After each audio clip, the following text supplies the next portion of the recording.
Hello again. I'm delighted to introduce our next speaker. Professor John Swinton has probably one of the longest titles. I don't know how it fits on his business card. Professor in Practical Theology and Pastoral Care and Chair in Divinity and Religious Studies at the University of Aberdeen. He also founded the university's Centre for Ministry Studies. I first met John when he wrote this book, Living in the Memories of God, about dementia. And it was a book that challenged me in many ways, but it also challenged me to get to know John and John's work. And it was a great privilege over the latter part of last year and the early part of this year that John came to work with us to understand what it meant to be present with people in the later stages of dementia. One of those conversations was very much about where love sits in all of that. And so we're delighted that John's going to help us understand that and share with us his thoughts on love in the time of dementia. Welcome, John. Yeah, thank you, Colin. That's a very kind introduction. And good evening or good morning to everybody. It's morning here in Scotland. The sun's just coming up and life's about to begin again. So first of all, it's nice to be here and to be able to speak to you about some stuff that I hope will be interesting. But also I'd like to welcome you to my office. So I think technically I should have had a screen not unlike Colin's, but when I put it up on my computer, my ears disappeared. And it's very disconcerting when you're looking at yourself and your ears disappear. So I thought it'd be more interesting to let you see my office. So behind me here is my recording studio, where I write songs and where I'm creative in life. And that's the kind of like the real part of the office. And then down here is the kind of more academic, contemplative places where I speak to people like you all in some ways. So that's my office. So anytime if anybody ever emails me or speaks to me, that's the context I'll be in.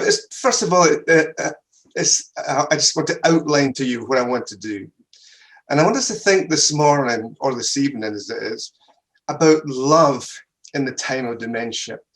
And I want us to think about love because sometimes people consider love to be quite a risky word, a difficult word.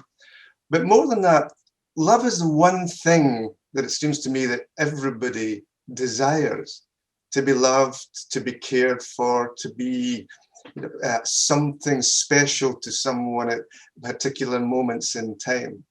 And yet oftentimes when we think about dementia, and sometimes when we think about dementia care, we don't automatically go to the language of love. And sometimes there's a good reason for that, but I want to suggest that actually we need to reclaim that language. Now, of course, it's complicated because love is complicated. But simply because something is complicated doesn't mean to say it's not important. And sometimes it indicates just how important something is. Michael Verdi has a lovely new video out called Love is Listening. And it's all about how to overcome dementia, loneliness in the lives of people with dementia. And right at the beginning of that video, he has an interview between Naomi Frail and this lady here in this picture.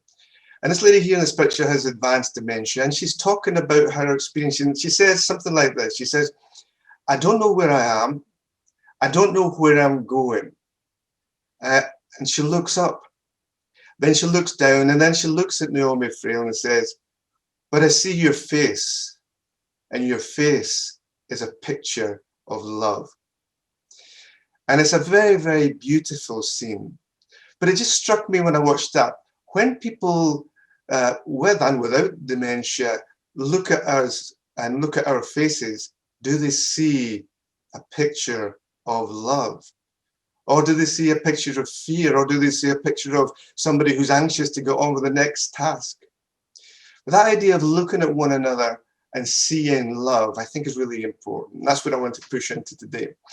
But in order to do that, we need to think carefully about what we mean by love. So I'm not talking here about romantic love, the kind of love that you'd have with your wife or your husband or your boyfriend or your girlfriend. Well, hopefully you won't have all four, but you get what I mean. It's a different kind of love. So this is the way I want us to think about love today. Love is adopting an attitude wherein you look at one another, you value their existence, and you're genuinely glad that they are with you. Okay, so it's a way of looking at somebody that you just appreciate them. You're glad that you're with them. But in order to look in that way and to be glad that you're with people, you need to be function in a very particular way. And it strikes me when I looked at Paul's outline in Corinthians of what love is. I mean, whether you're religious or not religious, it doesn't really matter at this point. The point is that the way that love is laid out here is really, really interesting. Love is patient. Love is kind. It does not envy. It does not boast. It's not proud. It does not dishonor others. It is not self-seeking. It's not easily angered. It keeps no record of wrongs. Love does not delight in evil, but rejoices in truth. It always protects, always trusts, always hopes, always perseveres. Love never fails. And if you think about that in the context of the kind of care that you'd like to encounter when you begin your journey and go through your journey into dementia, that's exactly the way that you'd want people to treat you. Gently, patiently, kindly, with humility. So there's something very powerful about that. And the question is, how do we get that into our practices in a way that is peaceful and non-abusive? So we go through lots and different phases of love in our lives. So, parental love, the love you get from your mum and dad, or the love that you get to your kids. Familial love, the way you love your family. Then romantic love, when you fall in love with somebody. And then eventually you get married. And marriage shifts and changes over time into companionship. And then right at the end of your life, you have professional love in that sense. But all of these different dimensions of love that run all the way through our lives all have basically the same rhythm, whereby we look at other people and say, look, I'm really glad that you're here. I appreciate you, and I want to spend time with you. I value you. And so no matter where you are on that life journey, love is fundamentally important for your growth, for your health, for your well-being, for your spirituality, for your sense of peacefulness and goodness about being in the world. And we're going to look specifically at professional love in a few moments. But for now, let's think about some of the tensions in that, because the dementia journey is tricky. So it's to do, sometimes we forget ourselves, we no longer know who we are in that sense, but at the same time, we discover ourselves. If we're given the right conditions, given the right relationships, yes, we forget things, but we discover other things. We lose our old loves, but we find new loves. And sometimes our new loves are actually our old loves in a slightly different form. We lose old friends, but we encounter new friends. And sometimes these new friends are our old friends in a slightly different form. We just need to be patient and kind so that we can understand that.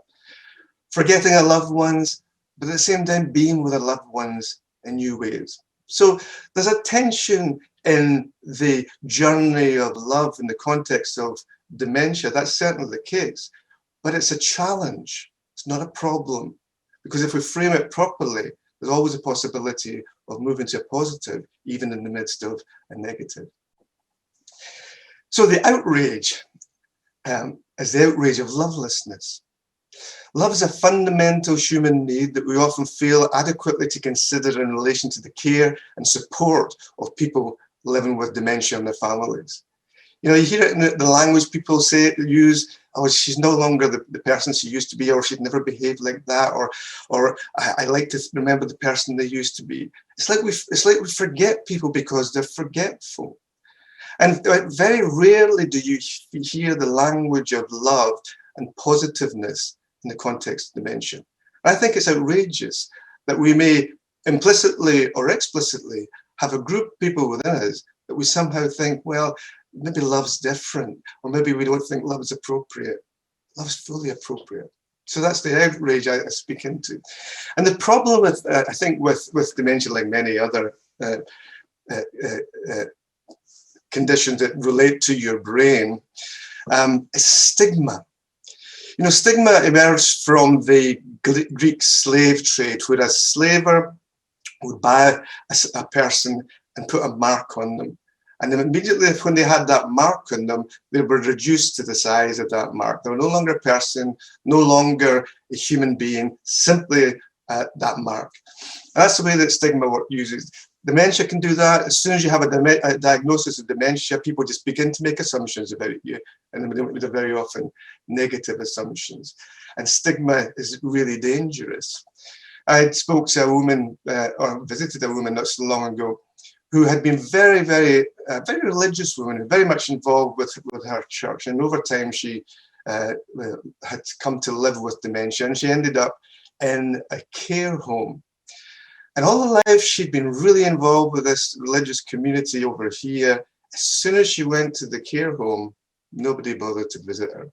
Nobody came. So the same group of people that welcomed her, in the end, rejected her, not because they were being unpleasant, but just because they assumed certain things about the diagnosis of dementia. One being that this person no longer really enjoyed relationships, enjoyed love, enjoyed being with them. So love is the opposite of stigma, and the exact opposite of the dehumanizing attitudes that often pervade our culture and sometimes our caring practices.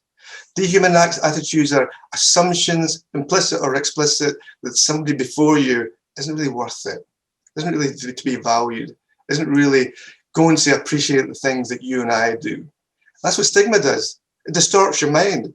It makes you think that other people don't experience the things that you do, and it gives you an arrogance in that sense. But love gives you a humility. It helps you to slow down and look at people. So the question then is it possible to care without love? And the answer to that question is probably is. You think about it. If you're lying in a hospital bed, right, and a nurse comes in and she's engaging in really caring practices with you, she's keeping you warm, clean, really looking after your wound or whatever it is that you're in hospital for. And then for whatever reason, you suddenly discover that she's only doing it because she's a professional. She's only doing it because she gets paid for it. Nothing changes. Your care is still fantastic, but everything changes because the relational context within which you're receiving that care is completely different. And you realize that she's not really understanding what's going on with me. She doesn't understand my story. She doesn't understand what I want. She doesn't understand these other dimensions. I'm grateful for what she's doing to me here, but there's something missing. And I'll come back to in a few minutes as to why we sometimes can get into that situation. So you can't care without love. You can't love without caring. You can't look at somebody and say, oh, I'm really glad that you exist. I really value your life, and not care for them. So you can care without love, but you can't love without care. Now, just a reminder at this point of what I mean by love, because I think it's important that we're keeping it to a narrow definition, if you like. So love is adopting an attitude wherein you look at other people, you value their existence, and you're genuinely glad that they are with you. So that, when I talk about love, that's the attitude that I'm talking about. And then all these other things, patience, kindness, and so on, are how you develop that attitude. But of course, love is something that we have to practice. So love is a verb.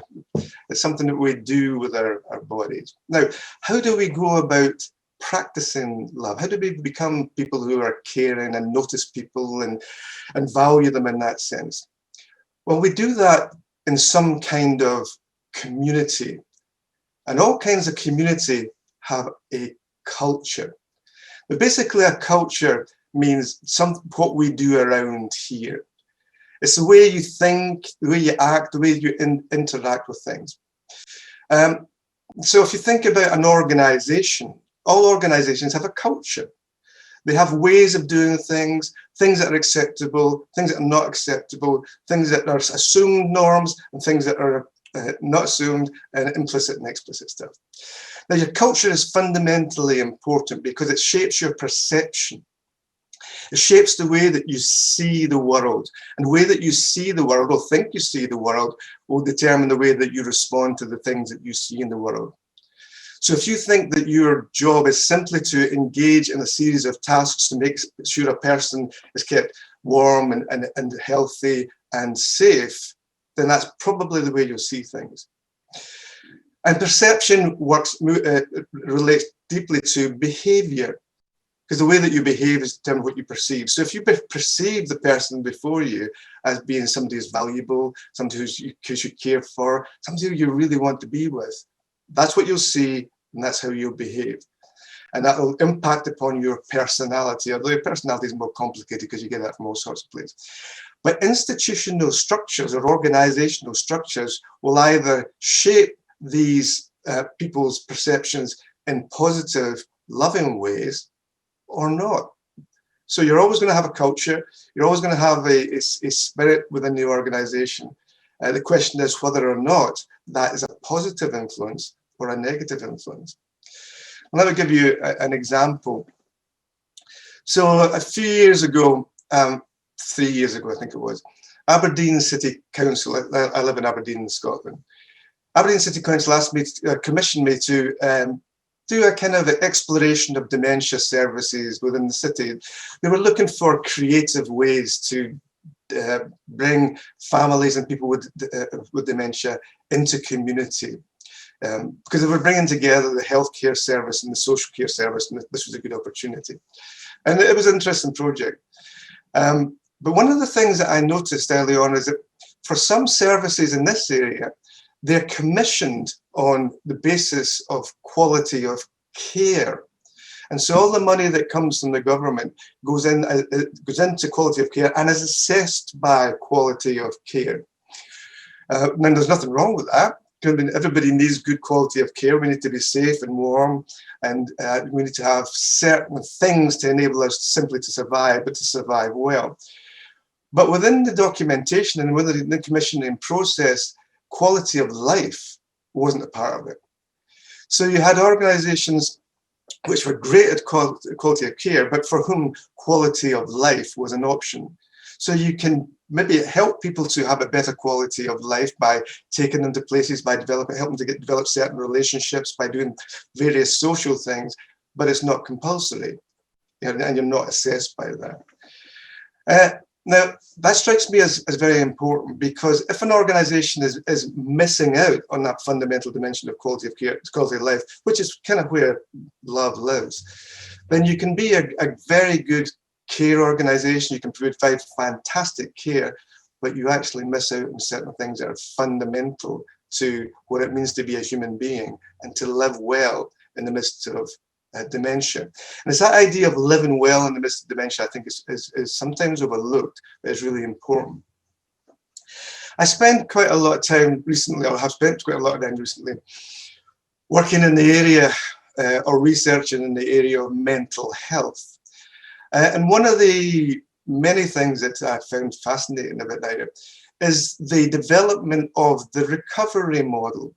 The recovery model is a model of understanding developed by service users, developed by people who are using services. So recovery within medicine would be to overcome your symptoms through medication or through therapy or whatever it is, so that you can no longer have this particular condition or no longer have this set of experiences. But the recovery model, as it's been developed by service users, says that to recover from something like schizophrenia, for example, is to be able to make the best of your life, even in the midst of the complexities of the experience that you have as you encounter voices and you have the confusion that sometimes goes with schizophrenia. And so it's a very different model of recovery. And I think if we take that kind of understanding into the context of dementia, then interesting things begin to happen. So what does it mean to recover from dementia, even though you know that that journey is always going to be difficult and always going to be a series of losses as you move along, and yet at the same time to recover, to be able to live as well as possible, even within the difficulties and the changes that you're going through. I think that recovery mentality is fundamentally important. And love requires us to rethink our understanding of recovery. Love to love the person before us, as in, I really want to value you. I really want you to. I'm really glad that you're with me in this context. Requires that not you're always looking at somebody as if they're ill, or looking at somebody as if they're going to decline, but looking at what does it mean for you to recover at this moment in time? What structures do I need to create within my organization to enable you to recover at this moment in time? What do I have to do to enable you to recover at this moment in time? I think love allows us to make that subtle but important shift into recovery mode, if you like, within which a positive, possible new future for people, no matter where they are on their dementia journey, becomes a possibility. But you have to see that. And in order to see that, you need to slow down. And slowing down is a complicated thing. So if you're going to be gentle and kind and patient and humble, you need to have structures within your organization or structures within your home or wherever you are that enable that. In other words, it's interesting. Some of the research that we do with people living in care homes, for example, we'll go in and we'll talk about spiritual things. We'll talk about spirituality, and we'll say to people, how important do you think spirituality is for people with dementia? And people say, so it's really important. People need meaning and purpose and hope, and they need to know who they are in the world. But unfortunately, we don't have time to do that. I think some people just said to me that, it's an essential aspect of being a human being. And it seems that we don't have time to do an essential aspect of what it means to be a human being. So in order for good quality, loving care to occur, we need to have structures in place that give people the time and the space to be able to do it. So good spiritual care in that sense is a management issue, as well as you and me sitting down and talking about good things with people. And I think the last time I spoke at the HammondCare conference, I used this as an illustration, but I shamelessly use it again. There's a Japanese theologian called Kusaka Kiyama, who years ago wrote a book called The 3 Mile an Hour of God. And he notices that the average speed that a human being walks at is 3 miles an hour. And so he says, Jesus, who was a human being, walked at 3 miles an hour. Jesus, who is God, who is love, walks at 3 miles an hour. In other words, he says, love has a speed. It's a spiritual speed. It's a different kind of speed from the technological speed to which we are accustomed. It goes on in the depths of our life, whether we notice it or not, at 3 miles an hour. It's the speed we walk, and therefore the speed the love of God walks. I really like that. Behind me there, up in the wall, that says speed limit 3 miles an hour. So at least at my office, the speed limit's 3 miles an hour. But slowing down enables us to love, enables us to see things, enables people to recover in that sense. And slowing down breaks down loneliness. Now, dementia can be a very lonely place sometimes, not simply because of the changes that go on, but for other reasons that are equally as important. As Colin said in the introduction to this talk, I had the real pleasure of spending 8.5 months working with HammondCare, which was great. Working on the issue of presence. What does it mean to be present with people who communicate differently? With people with advanced dementia, for example. And it's one of the things that the organization was sensitive to was that sometimes it was possible to be present with somebody physically, but actually for care workers not really to be engaging. So people may be looking away, or they may be looking on their phones and so on and so forth. So you're present, but not necessarily present. And it's a communicational issue. But one of the things that struck me as I got into that research was how our culture in general is more and more becoming a culture of absence. In the good old days where here you could sit in restaurants, you probably still can sit in restaurants where you are now, but you see 4 or 5 people sitting around a table, everybody on their phone, doing their thing, everybody talking to somebody in, I don't know, Venezuela, and another person speaking to somebody in Spain or wherever it is. So you're present but absent. And social media does that. It gets us used to being absent, even though we're present. And so it strikes me, if you have a culture of absence, within society, and then you take that into a care facility situation, then you have all sorts of difficulties. Not because people are necessarily want to be mean or unpleasant. If you're absent, you don't notice things. If you're absent, you can find yourself drawn into practices that are loveless, even though you may not deliberately do that. So the work is ongoing, and we're still thinking it through, but it's very important. How can we really enable one another to be present? But putting to one side dementia care, that's a pretty good challenge for society, for all of us. How do we actually come to a situation where we start being present with one another and start noticing one another and start saying, well, I'm glad you're here. How do we develop not only a culture of love, but a natural habitat that is driven by love? All right, so another couple of things that I want us to think about. Love teaches us to wait for things and to wait hopefully for things. There's a really interesting book by an English theologian a while ago, years ago, called The Stature of Waiting. And he looks at the story of Jesus' life, and he points out that people are always waiting around for something.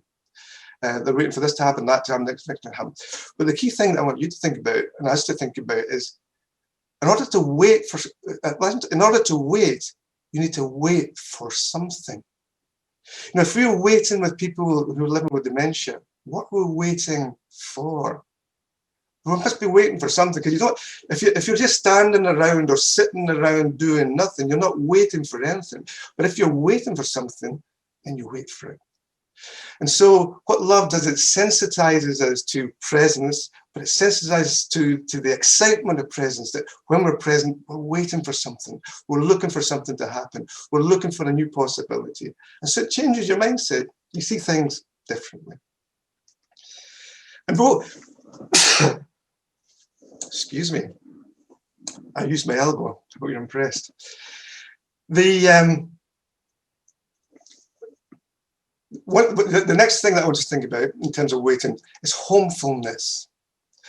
Love requires homefulness. Walter Brueggemann talks about homefulness as being belonging with God and being with and belonging with neighbour and community. Your home is the place where you get your identity, your sense of safety, your sense of being loved, your sense of warmth, your sense of neighbourhood.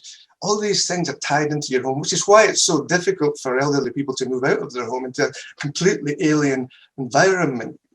But if we think about homefulness, what does it mean to create a culture of homefulness, where people just feel at home? People just feel that this is who you are. And when I say people, I mean people with dementia and also staff. What does it mean just to feel at home in that sense?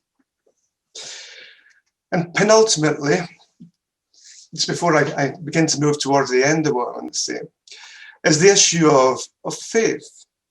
Now, faith is not for everybody, obviously, but for those whom faith is significant, it becomes very, very important, because it's tied in with faith, how you're loved by a community, how you're loved by God. And when you're going through the changes in dementia, that is important to feel that love.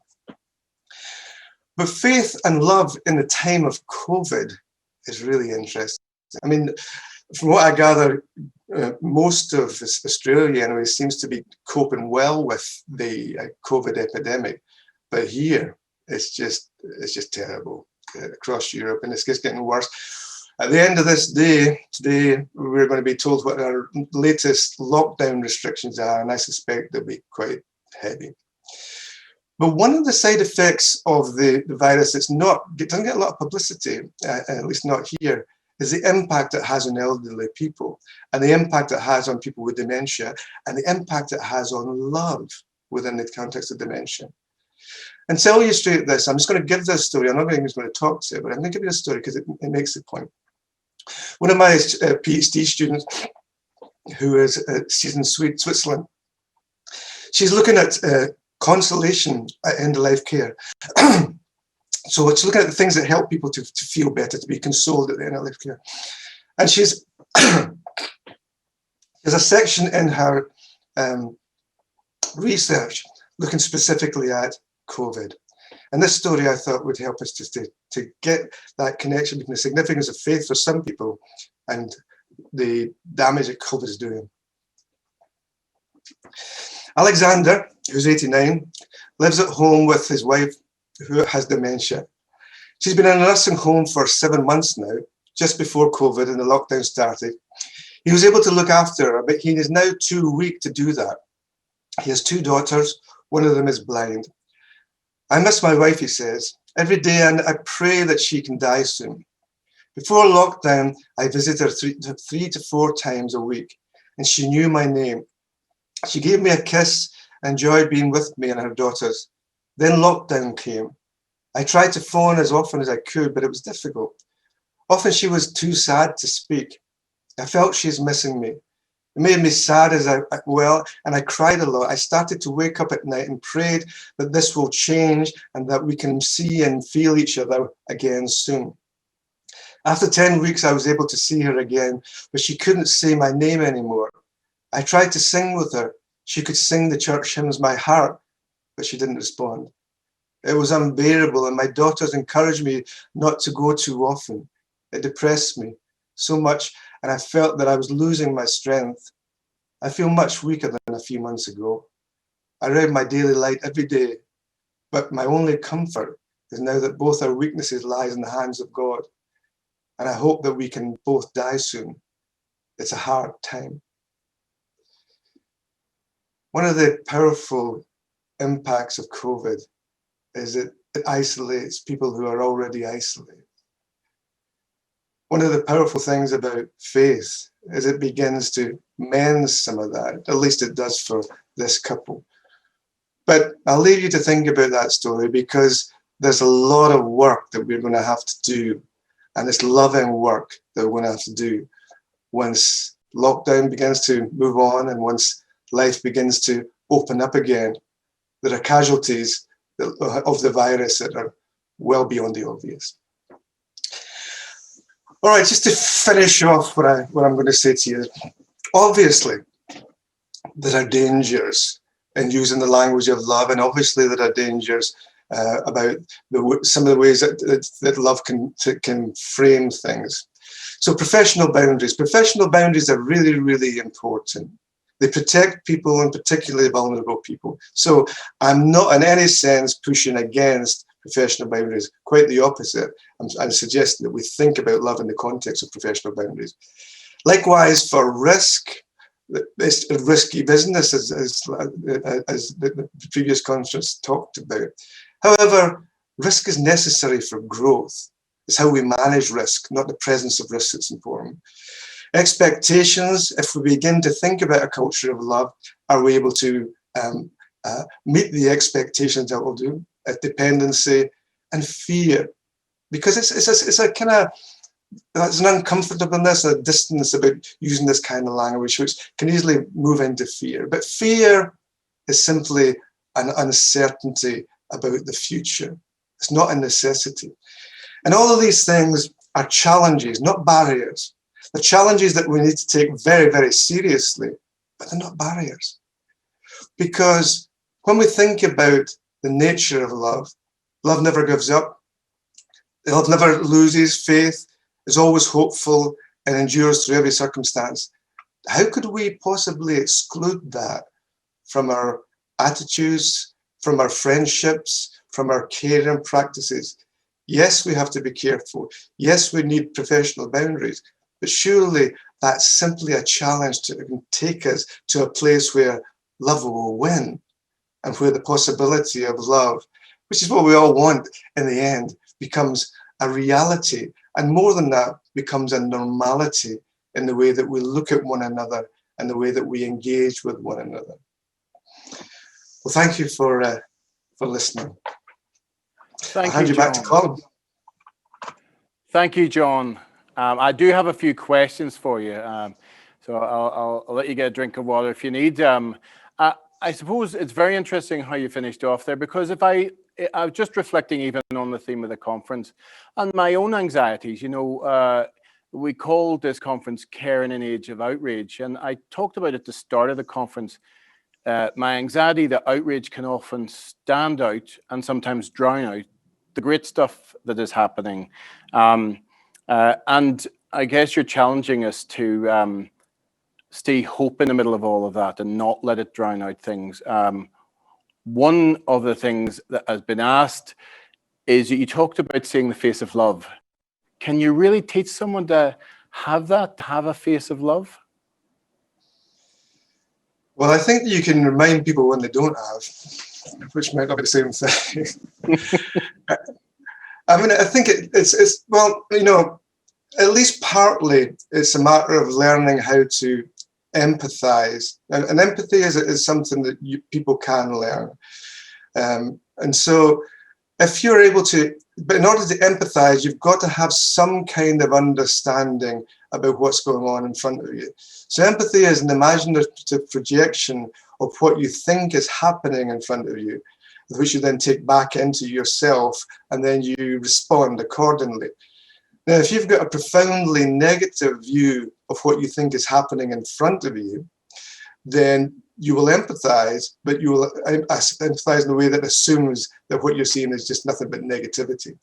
Mm-hmm. So I think what you can do is you can teach people how to empathize, because empathy is a learned skill, but you can also help people to recognize dementia in a positive, constructive, and creative way, so that when they look at the other person and empathize in that way, they're doing so hopefully.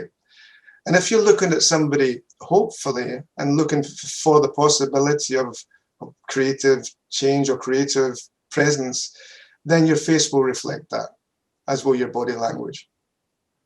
And I suppose you're also saying it's up to all of us, because if your face isn't reflecting that, you would hope that your colleagues are part of that conversation. Well, exactly. If you've got a miserable face all day long, somebody should tell you about it. Nothing personal, Colin. Never with you. In Australia, sorry, we obviously have our care standards. You talked about boundaries, and the question is about consumer choices. So how does love fit with professional boundaries when we're asking about spiritual care? Do we risk overstepping these boundaries if someone doesn't want to discuss these choices? Is it important to address love? Well, I mean, I think that love, it depends whether you think love is a matter of formation, or whether I'll come back to this question. Whether you think love is a matter of formation or a matter of competencies. So if it's a matter of formation, that you can form yourself so that these kind of ways of being in the world are part of the culture of your organization or the culture of the place you are, then over time that becomes just the way that people behave, right? If love is a series of competencies that you have to learn, then you get a slightly different thing there, because you have a kind of a formal structure that everybody has to adhere to, within which certain questions have to be asked and certain questions shouldn't be asked. So I think there's an educational issue around formation and competency. In relation to the person that you're dealing with, they should always have the opportunity for you not to make choices for them. People should always have choices for themselves. But my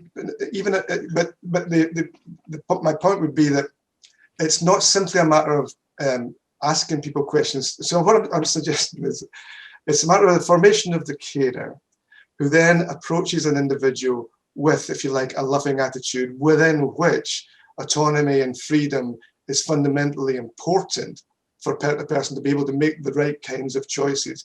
Because love is not something that you enforce upon somebody. It's something that is actually intended for the benefit of the other person, not for the benefit of you in that sense. So I think when it comes to autonomy, choice, and freedom, it's a good way of enabling people to find that, achieve that. John, one of the other things that's been raised and you've touched on is how in this current time are people meant to support and deal with grief when people with dementia are dying in care homes Currently, it seems care homes don't allow for this, and staff go through some emotional trauma and can be reluctant to talk about love and how they can give that when it's hard to, I guess, be able to go through the grieving process in the way perhaps we did in the past. Have you got any reflections on that? No, I don't mean no, full stop. But I think that's a huge issue. It's a huge issue for staff, but it's also a huge issue for families and friends who certainly around here are still very often not allowed to visit people. So people, not only do people die in care, but they then can't have a funeral. So you haven't seen somebody face to face for months. They die, and then a funeral with maybe a few people, but very few. And so there's a huge series of losses. You have the loss that runs up to the fact that the person is no longer in contact with the one you loved. You have a loss when the person actually gets ill and you can't be with them, which is profoundly painful. And then the loss when somebody dies, and then the loss when the family, all of the family, can't necessarily celebrate the funeral, if celebrates the right way to put it. Likewise for carers, and I saw yesterday, I mean, the carers here have had such a traumatic experience in care homes because early on in the pandemic, people were simply being sent from the hospital straight to the care homes, which meant lots and lots of people died, it was just extremely painful for them. And I saw last week that the government's suggesting to do the same thing again, so it's not closed in that sense. So I think that I think there's a role in there for the chaplain, the spiritual carer, in any of these organizations to begin to help people to articulate the complexities of their grief in a way that they can't do on their own, and that way probably other professionals can't do it as well. So if you've got a chaplain or a spiritual carer, or even if you have, if you don't have that specifically associated with the organization, it's possible to bring people in from outside to give an objective perspective on things, and just to give people space to talk. Because in that context, when you hear yourself talk, actually that's the beginning of healing. So I think there are resources there, but I think that in order to work well with these resources, we need to recognize the enormity of the problem, and it's huge, and it's only just beginning to see in terms of what it's going to look like. John, I think you've answered this, but I think it's just interesting for you to know some of the questions that are coming through. One of the other ones was, what are the things that we can do for ourselves to ensure that we are able to consistently provide love and replenish ourselves in what is a draining time? But you have obviously talked about the importance of drawing on pastoral care and other things, but any other thoughts on that? Yeah, but just to looking after your mental health means, I mean, one of the things that came out of the HammondCare work was the idea of micro breaks. That apparently, if you take a series of micro breaks, which can only be a minute, 2 minutes during the day, and even in the midst of your kind of more intense periods, it's good for your mental health. It lowers your blood pressure, but also it actually increases your productivity. So, although all of us in different ways probably work in a very intense environment, just taking these little steps back and these little moments of meditation or whatever way you want to fill that micro break is profoundly health bringing, and that might be a beginning point for other things. And I probably should say you are writing that work up at the moment, so that's stuff that we will get to share, because the next question I'll get is, where's the paper? So right. it's coming from Aberdeen. Have you got any final question is about, have you seen any ways that people have overcome the PPE? Obviously the importance of PPE, I'm not suggesting we work around, but it does put a barrier to expressing love in some of the ways. You talked at the very start about being able to see the face, Naomi Feld example, but have you seen other ways that people have been able to express love while other barriers are in the way? Yeah, well, it's funny because I was coming out of the supermarket the day before yesterday, and there was two women having a conversation in front of me, and one said to the other, you know, I long for the days when we could smile and see one another smile in the supermarket. And she was really sad. But I mean, and my mother, who's 96, she goes to the GP and she can't hear a word because she suddenly realized that she lip reads, and she can't lip read anymore. The only thing I've seen in terms of innovation on that is the plain glass masks that a lot of people use, particularly for people who have hearing impairments, where you can at least see a person's face in that way. So that's probably the most innovative thing. Although one of the interesting things is how you come to read people's eyes. I think that's a new skill that I've learned, is how you can smile through your eyes, and you can actually smile through your eyes. But for somebody living with dementia, it must be extremely off-putting, if not terrifying, to have people walking around with masks on and full PPE. Necessary as it may be, it's difficult. But I think the way that you are with people, your gentleness, your patience, the way that you can, as much as you can, explain what you're doing, you can at least reduce people's anxiety through your bodily presence and the way that you touch people, the way that you are with people. So I think it's far from ideal, but not impossible. John, you've got all your music behind you there. Now, probably people have been trying to see what's on your shelves. I guess my last question is, what music at the moment helps you feel love? What music helps me feel love? Well, I play the guitar, and I find that the guitar is a very evocative instrument. So it doesn't help me feel love, but it helps me to feel peace. So I feel the way that you engage with an instrument, any instrument, actually, it becomes almost like an extension of yourself, because you articulate your emotions through it. So if I'm really sad, my guitar can speak for me. If I'm really anxious, my guitar can speak that out for me, even if I don't necessarily have the words for it. So I see it as a way of, I don't know, capturing and articulating my emotions. So playing would be the answer to your question. Or I like singing as well. But whether anybody else likes that is another question. I'm sure they do. I'm sure they do. Yeah. John, as always, I cannot thank you enough, because it is hard times. People's resilience is stretched. But for you to shine a light on hope and love is really important to us. And I thank you for being our concluding speaker today. Please give our best to all your family. And we look forward to the work in drawing together what you've done on presence, because I know people will be asking us about when we'll hear about that. Right. But for now, thanks very much. No, thank you, Colin.